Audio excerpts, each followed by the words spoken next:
Optical isomerism in glucose, optical isomerism in glucose.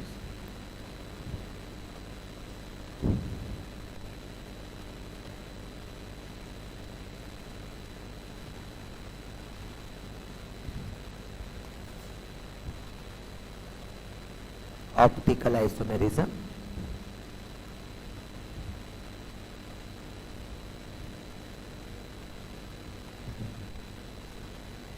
तो मैंने आपको हैलोजन डेरिवेटिव में वैसे बताया था। ऑप्टिकल आइसोमेरिज्म फाइंड करने का जो फार्मूला है वो क्या है, 2 to the power n, where n is the number of chiral carbon atom, n is the number of chiral carbon atom। अगर आप लोग ग्लूकोज में देखते हो तो ग्लूकोज के अंदर में there is a 4 chiral carbon atom, 4 chiral carbon है, जैसे ये 1 2 3 and 4, so there is a 4 chiral carbon atom, so the value of n is 4। तो जो n की वैल्यू है वो कितनी है हमारी, 4 है। तो यहाँ पर क्या हो जाएगा, 2 to the power 4, so it will be 60। so the 16 optical isomer are possible for the glucose। जो ग्लूकोज है वो अपने 16 ऑप्टिकल आइसोमर प्रिपेयर कर सकता है।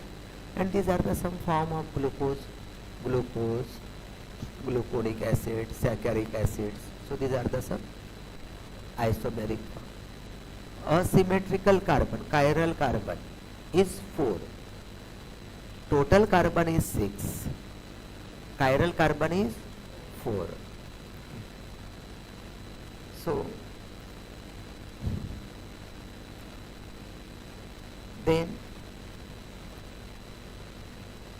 there is a glucose for indicated for their rotation, if you knowing the optical activity, optical isomerism, optical activity, okay। so when the plane polarized light rotated to the clockwise direction, so it is the dextro rotatory and it is represented as dr plus। if anti-clockwise direction, so it will be the levo rotatory and represented as LR minus। so if the percentage of dextro is higher, then call the D-glucose। अगर dextro का percentage ज़्यादा है तो उसको क्या करेंगे, D glucose. और अगर लियो का परसेंटेज ज़्यादा है तो क्या बोलेंगे, एल ग्लूकोज, ठीक है ना। सो इस तरह से हम लोग उसको रिप्रेजेंट करते हैं by using the optical isomerism. Optical activity का यूज़ कर कर इस तरह से उसको रिप्रेजेंट किया जाता है, ओके। उसके अलावा यहाँ पर ये जो डी और एल का जो कॉन्फ़िगरेशन है वो ये OH ग्रुप के अकॉर्डिंग भी किया जाता है। If DRL name compound indicate the relative configuration, it refer the particular enantiomer, for example glyceraldehyde, जैसे ये ग्लिसरल डिहाइड है, ठीक है ना। 1 chiral carbon and exist as a 2 enantiomer, these are represented by the 2 Fisher projection formula। यहाँ पर 2 formula हमने represent किया, these are the mirror image of the each other,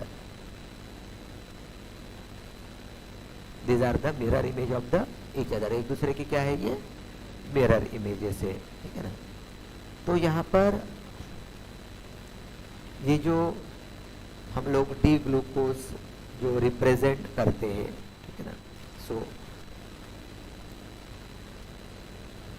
OH group attached to the C2 on the right, if the OH group is on the right position, so you have then represent the D symbol.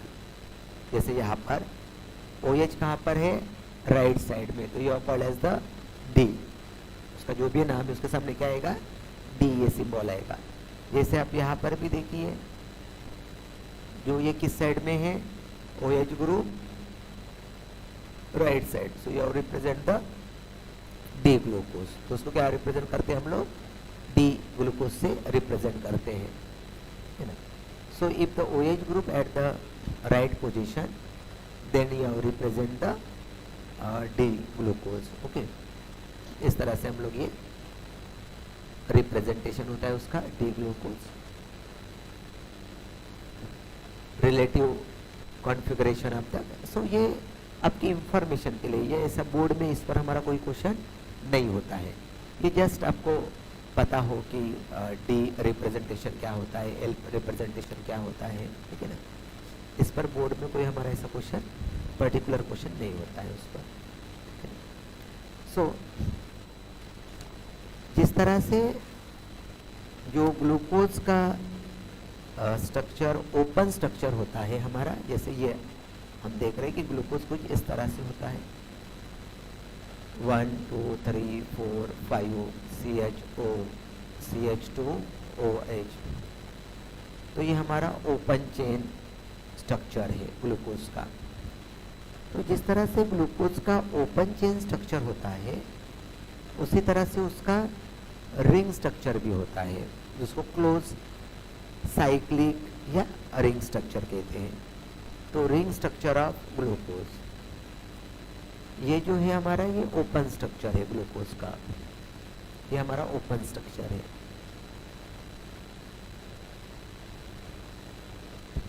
ये हमारा open structure है glucose का। तो जिस तरह से हमारा open structure होता है, उसी तरह से यहाँ पर हमारा रिंग स्ट्रक्चर होता है ग्लूकोज का, ठीक है। तो रिंग स्ट्रक्चर के अंदर में, जो हमारा ग्लूकोज का जो रिंग स्ट्रक्चर है, उसके अंदर में ये ओपन स्ट्रक्चर को रिंग स्ट्रक्चर में कन्वर्ट किया जाता है। तो आपको पता होगा ये जो बॉन्ड लाइन फार्मूला जो यूज करते हैं, इसके कहते हैं हम लोग फिशर प्रोजेक्शन फार्मूला। क्या कहते हैं हम इसको, फिशर प्रोजेक्शन फार्मूला। और जब आप इसको रिंग में कन्वर्ट करते हो कुछ इस तरह से वगैरह, जब ये स्ट्रक्चर किस में कन्वर्ट होता है, रिंग में कन्वर्ट होता है, तो उसको कहते हैं हम लोग हावर्थ प्रोजेक्शन फार्मूला। तब क्या कहते हैं हम उसको, हावर्थ प्रोजेक्शन फार्मूला, ठीक है।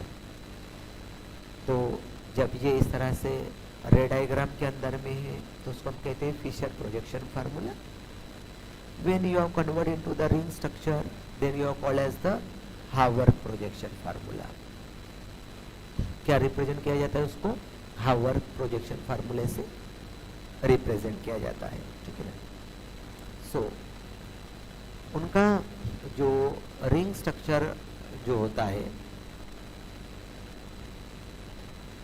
6 मेंबर कार्बन जो होता है, तो ring structure of glucose having the name is glucopyranose, because the ring structure of glucose is related to the pyran. The ring structure of glucose, cyclic structure of glucose is resemble to the pyran. pyran एक जो chemical formula होता है, structure होता है, उसकी तरह वो दिखता है। So hence it is called as the glucopyranose. इसलिए glucopyranose is the name of glucose in the ring form. In the name of glucose in the ring form, cyclic form. So that is called as the glucopyranose. And there are two forms. One is the alpha and another one is the beta. These are the anomeric of the each other related to their OH group. OH group के related उसके दो form बनते हैं। तो here these are the two structure, this is the structure of pyran. ये pyran का क्या है, स्ट्रक्चर है।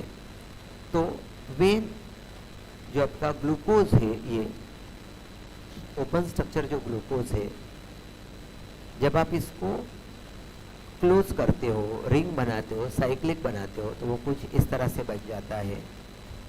और उसके दो form related to their OH group. Okay, so it is alpha D glucopyranose and it is to be the beta D gluco. बस यहाँ पर आपको थोड़ा सा डिफरेंस दिखेगा related to the position of the OH। ये देखिए जस्ट थोड़ा सा डिफरेंस है। यहाँ पर जो डिफरेंस है वो बहुत ही माइन्यूट डिफरेंस होता है अल्फा के अंदर में एंड बेटा के अंदर में। So these are the glucopyranose are the Haworth formula. ठीक है ना।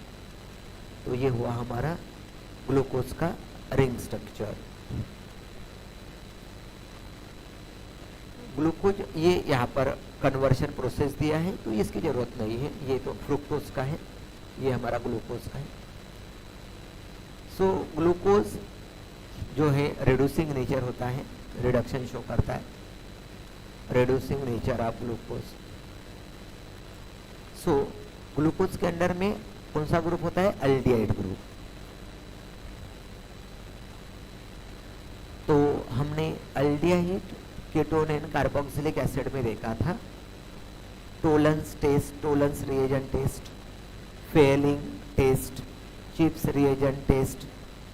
these are the test give the aldehyde positive test। जो aldehyde होता है वो क्या दिखाता है, पॉजिटिव टेस्ट शो करता है। ओके, सो जैसे यहाँ पर so it show the positive Tollens test and Fehling test. So this indicate that the glucose having the aldehyde group and this aldehyde group showing the reducing property। और वो जो aldehyde group है वो कौन सा नेचर शो करता है, reducing nature, reducing property जो है वो क्या करता है, शो करता है वहाँ पर। तो हमें दो स्ट्रक्चर की पढ़ाई करना था, एक था हमारा ग्लूकोज, हमने देखा था एक ग्लूकोज, और दूसरा क्या है हमारा फ्रुक्टोज। ठीक है ना। ग्लूकोज एंड फ्रुक्टोज एक दूसरे के क्या है, आइसोमर है।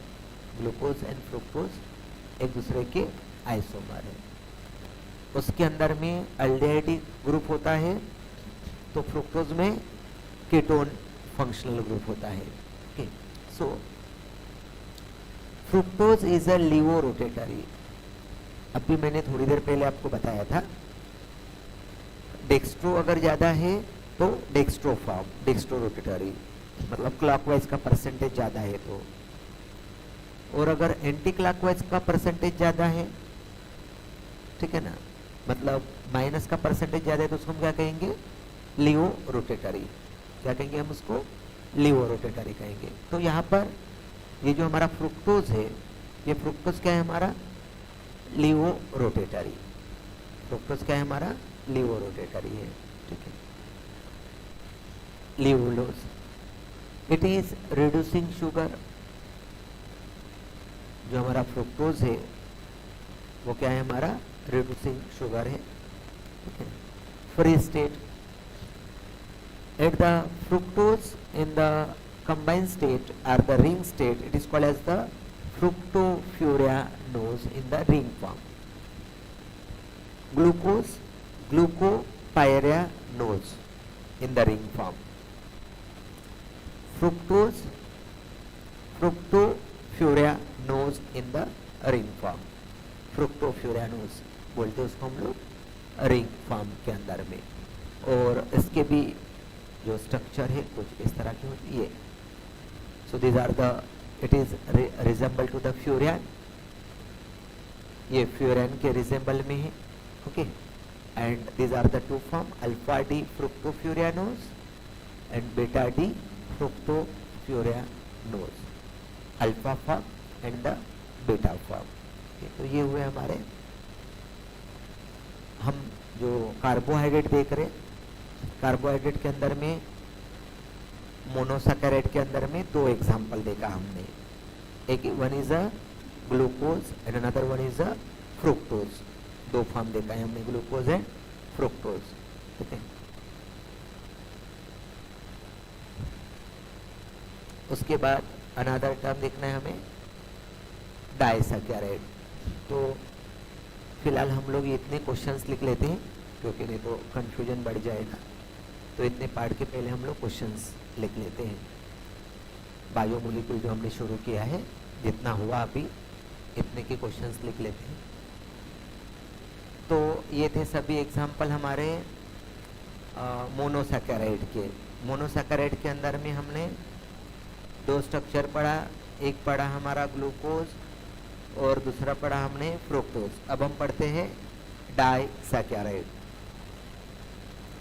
अब यहाँ पर हमें ये समझना है कि disaccharide, so the carbohydrate on hydrolysis give two unit, two monosaccharide, give two monosaccharides,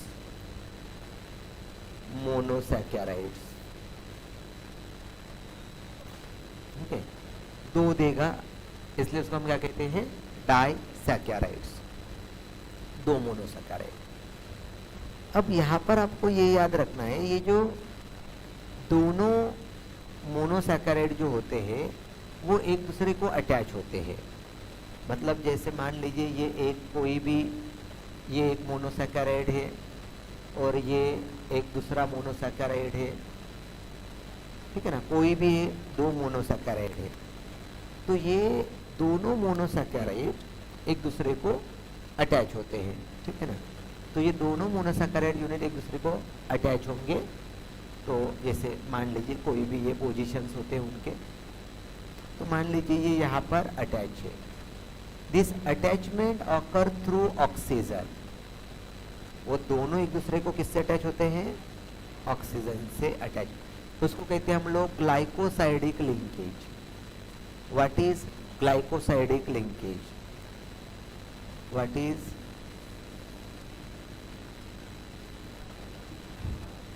glycosidic linkage? Okay, तो two monosaccharide attach through oxygen, that is called as the glycosidic linkage, या बॉन्ड भी कहते हैं उसको। आप ग्लाइकोसाइडिक बॉन्ड भी बोल सकते हैं, लिंकेज या फिर बॉन्ड। ठीक है ना, so that is called as the disaccharide, उसे हम क्या कहते हैं, डाइसैकेराइड। ये एक चीज हुई।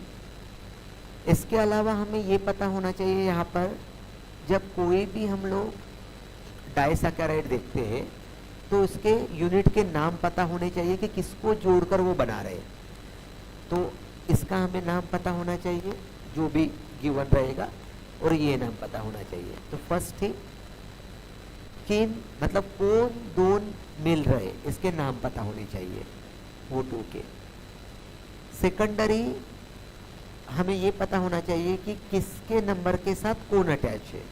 मतलब मान लीजिए मैं यहाँ पर नंबरिंग कर रहा हूँ 1 2 3 4 5 6, यहाँ पर नंबरिंग कर रहा हूँ 1 2 3 4 5 6। तो एक का C2 दूसरे का C1, मतलब ग्लाइकोसाइडिक लिंकेज किनके बीच में फॉर्म हुई है, कौन किसको अटैच है। तो फर्स्ट का जो भी इसका नाम रहेगा C2, 2 नंबर का carbon attach to the C1, जो भी पोजीशन गिवन होगी। तो ये ग्लाइकोसाइडिक बॉन्ड किनके बीच में बना है ये पता होना चाहिए हमें। ओके, तो ये हमारी basic idea regarding the disaccharide. अब हमें 2 या 3 एग्जाम्पल दिए हैं डाइसैकेराइड के, 2 या 3 एग्जाम्पल है। तो देखते हैं हमें कौन से 2 या 3 एग्जाम्पल दिए गए हैं डाइसैकेराइड के। ओके, तो डाइसैकेराइड के अंदर में फर्स्ट एग्जांपल दिया गया है हमें सुक्रोज। फर्स्ट एग्जांपल क्या है हमारा? सुक्रोज।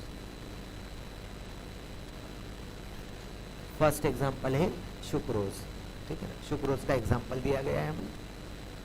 अब ये जो सुक्रोज है, याद क्या होना चाहिए?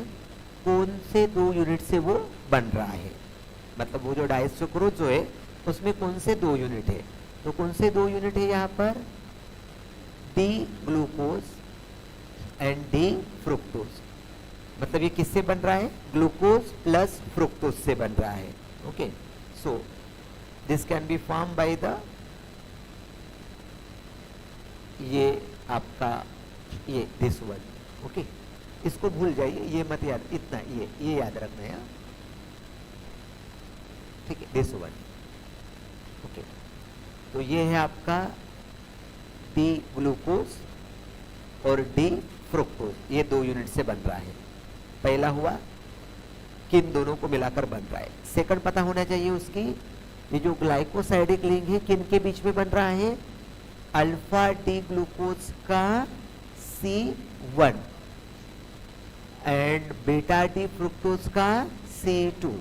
So the glycosidic bond is form between the, ये देखिए, C1 of alpha glucose and C2 of beta fructose. ये आपको CET नेट जेई में वगैरह होती है पोजीशन, है ये पता होना चाहिए आपको। मतलब बोर्ड में भी काम का है, आपके कॉम्पिटिटिव में भी काम का है कि ग्लाइकोसाइडिक लिंकेज किन दोनों के अंदर में फॉर्म हो रही है। ओके, तो ये दोनों के अंदर में आपकी ग्लाइकोसाइडिक जो लिंकेज है वो फॉर्म हो रही है, ठीक है। सो इसके अंदर में इसको invert the is dextro rotatory, so hence it is called as the invertase sucrose भी कहते हैं, बिकॉज द डेक्स्ट्रो जो फॉर्म है वो ज़्यादा होता है, इसलिए उसको हम क्या कहते हैं? इन्वर्ट शुगर कहते हैं। So hence the hydrolysis of sucrose is called as the inversion of sucrose. उसको हम क्या कहते हैं? इन्वर्शन ऑफ सुक्रोज कहते हैं, और it is also called as the invert sugar. What is invert sugar? What is inversion of sucrose? 1 mark. Inversion of sucrose या invert sugar क्या होता है, ठीक है।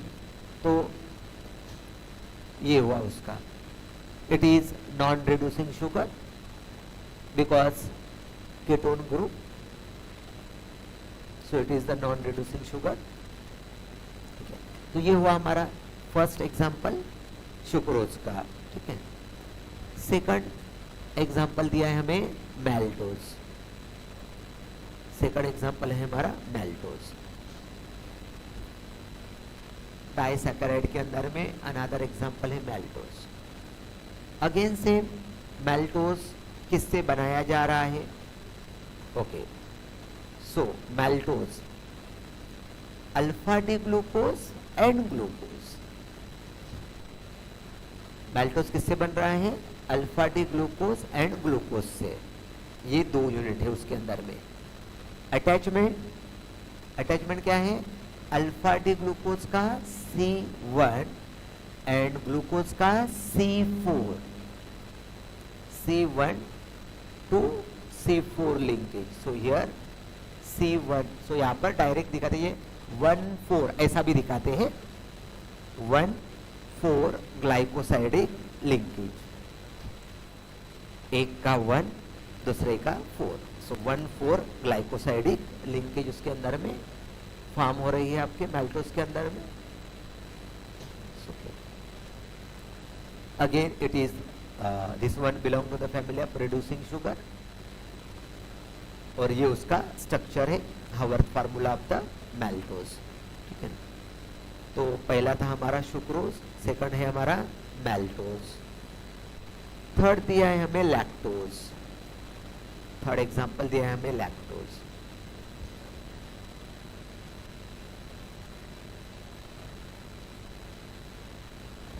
थर्ड एग्जांपल है हमारा lactose. Okay, now lactose. Lactose जो हमारा है वो किससे बन रहा है, alpha D galactose plus beta D glucose. Beta D galactose, beta D galactose plus beta D glucose. Again glycosidic linkage C1 to C4, glycosidic linkage C1 to C4 between C1 of beta D galactose and C4 of glucose, or it is called beta 1,4 glycosidic linkage.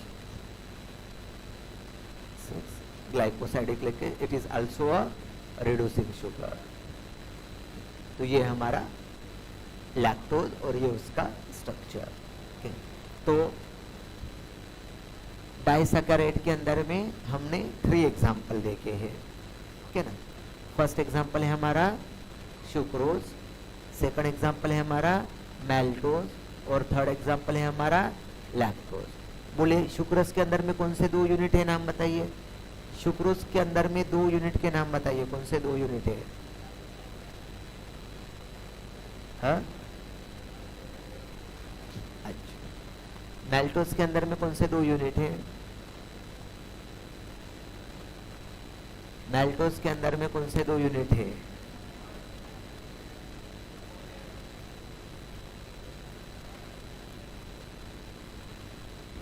अच्छा, और lactose के अंदर में